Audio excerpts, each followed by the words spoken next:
is Max 16. I am a World Trade Center survivor. I lived on West Broadway and Murray Street. It was about 2 blocks away. My uncle worked at Cantor Fitzgerald on the 110th floor. He passed away that day.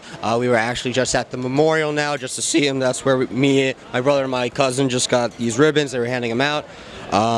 And, you know, I personally support the 9/11 Truth Movement. I go to the rallies on Vesey Street, like, whenever I can. And, you know, it basically...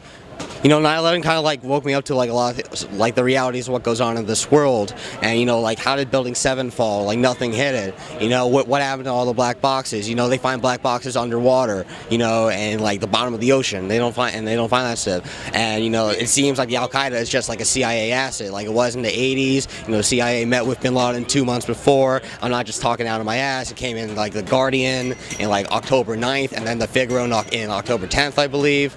And you know, and we're even helping like Al Qaeda now, like restore Libya and all this kind of stuff, you know. And I have to say, a lot of people who are critical against people who are seeking the truth behind 9/11, one of the major things they use against us is they're saying that we're disrespectful to the family members and the survivors. How do you feel about that? You know, I kind of feel like I get used as like a sacred cow a lot, or you hear like Bill O'Reilly kind of like talk about like the victim families or whatever, but you really see how full of crap they are, because they had a victim on who like lost his son. I forgot the kid's name. He was kind of an effeminate sounding guy, and Bill O'Reilly just like told him to shut up, you're a disgrace to your father who died on 9/11. And it just really shows you that it's all a propaganda machine. He was anti-war.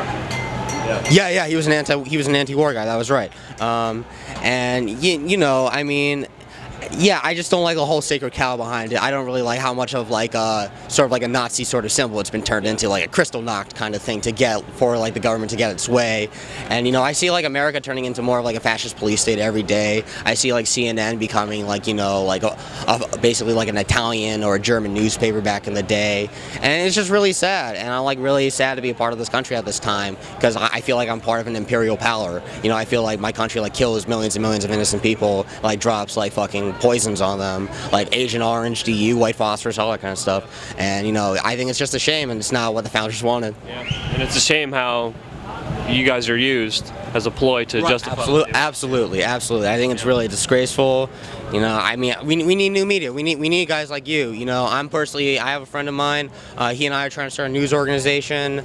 I'm also in an organization called Campaign for Liberty. We're working on creating a radio station. We're trying to help Ron Paul get elected.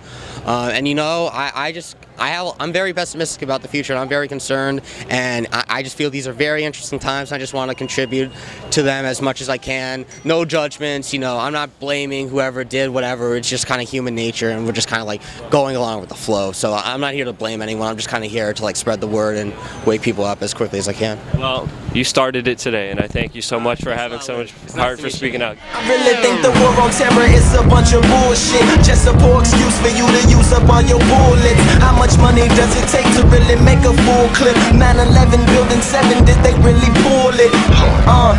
And a bunch of other cover-ups.